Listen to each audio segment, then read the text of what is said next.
ہم فقہی اماموں کی پیروی کیوں کرتے ہیں؟ قرآن اور حدیث کی روشنی میں عمل کر سکتے ہیں؟ دیکھیں مسئلہ یہ ہے، قرآن کو تو مانیں گے نا، چلے قرآن پہ عمل کریں گے. قرآن کیا کہہ رہا ہے وہ دیکھ لیں. اللہ تعالیٰ نے ہم پہ واجب قرار دیا ہر نماز میں کہو، دعا مانگو، اہدنا الصراط المستقیم صراط الذین انعمت علیہم. اے اللہ ہمیں سیدھا راستہ چلا. کس کا راستہ؟ قرآن کا، حدیث کا؟ یہ تو نہیں فرمایا. اے اللہ ہمیں سیدھا راستہ چلا، ان لوگوں کا راستہ جن پر تو نے انعام فرمایا. اس کا مطلب اللہ کے انعام یافتہ بندوں کا راستہ ہی قرآن و حدیث کا راستہ. پوری امت متفق ہے کہ 4 امام گزرے، امام اعظم ابو حنیفہ، امام شافعی، امام مالک، امام احمد بن حنبل. انہوں نے قرآن اور حدیث سے مسائل نکالنے کے اصول بنائے اور پھر قرآن و حدیث سے مسائل نکالے اور ان کے شاگردوں نے ان مسائلوں کو کتابوں میں لکھا اور آسان کر کے عوام کے سامنے پیش کر دیا. اگر کوئی یہ دعویٰ کرتا ہے کہ ہم فقہ کو نہیں مانتے، ان 4 اماموں کو قرآن حدیث سے کرو، میں ایک طالب علم کی حیثیت سے عرض کرتا ہوں، اسے میرے سامنے لے آئیے گا، میں اسے 6 کویشچن کرتا ہوں، کوئی بڑی بات تو نہیں ہے نا، کہتا ہوں جا بھی ڈھونڈ کے بتا دے قرآن حدیث سے، ڈھونڈ کے بتا دے، فقیر کا نام بدل دیجیے. بھائی اگر قرآن و حدیث سے سب کچھ حاصل ہوتا، اب آپ کی بیوی کہے بھائی کپڑے کیسے پاک کرنے، قرآن و حدیث سے تو بتاؤ ذرا، اب میں فقہ کی طرف نہیں جاؤں گا. آپ لے آئے پورا قرآن اور بخاری اور ترمذی سامنے رکھ لی، ڈھونڈتے رہے، 10 سال میں بھی نہیں نکلے گا. بندر کھانا حلال ہے کہ حرام؟ بتاؤ قرآن حدیث سے نکالو ذرا، ڈھونڈتے رہو. ٹیسٹ ٹیوب بیبی جائز ہے کہ ناجائز؟ قرآن حدیث سے ڈھونڈتے رہے. آج کل جانوروں کے اسپرم جو ہیں وہ فیمیل کے اندر رحم کے اندر انجیکٹ کر دیتے ہیں، اعلیٰ نسل کے میل کے اسپرم لے کے عمل ٹھہر جاتا ہے. جائز ہے کہ ناجائز؟ بتاؤ قرآن حدیث سے نکالو. باتیں کرنا بڑا آسان ہے. میں نے ایک ایسے شخص کا انٹرویو سنا جو تقلید کے قائل نہیں ہے، بڑا مشہور عالم، بہت ہی مشہور، غیر مقلد عالم. ان سے کہا کہ آپ یہ کہتے ہیں کہ جی خلافت کا نظام قائم ہوگا تو پھر آپ کیسے آپ نافذ کریں گے پاکستان میں، اگر فرض کر لیں آپ کو موقع مل جائے؟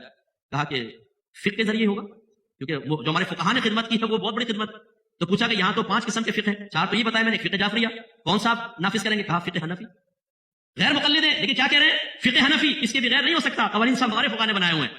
تو پھر ہوسٹ نے کہا کہ اگر فقہ حنفی نافذ ہوگا تو فقہ حنفی تو آپ کو نہ جمعہ پڑھانے دے گا، نہ آپ تفسیر قرآن بیان کر سکتے ہیں کیونکہ آپ عالم نہیں، اور جو عالم نہیں ہوتا نہ وہ جمعہ پڑھ سکتا ہے اور نہ وہ قرآن پاک کی تفسیر بیان کر سکتا ہے، تو وہ عالم صاحب مبہوت ہو گئے. فقہ کے بغیر کچھ نہیں ہو سکتا میرے بچوں.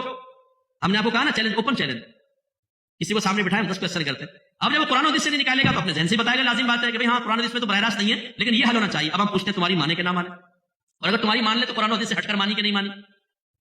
اب بولے بھائی جب نہیں ہے تو ہماری مان ہی لو، جب تمہاری مان لیں یا امام اعظم کی مان لیں، یہ بتاؤ. ہم تو امام اعظم کی اس لیے تقلید کرتے ہیں، اور امام اعظم کی تقلید کا مطلب یہ نہیں، میرا موضوع نہیں ہے، کبھی موقع ملا تقلید کے موضوع پہ بیان رکھیں، میں آپ کو پوری مشکل سمجھا جاؤں گا اور ایسے سمجھا کر جاؤں گا انشاءاللہ اس کے بعد کوئی اعتراض ہوگا خود جواب دیں گے اس کا. اتنا اچھا آپ کو سمجھا کے چلا جاؤں گا.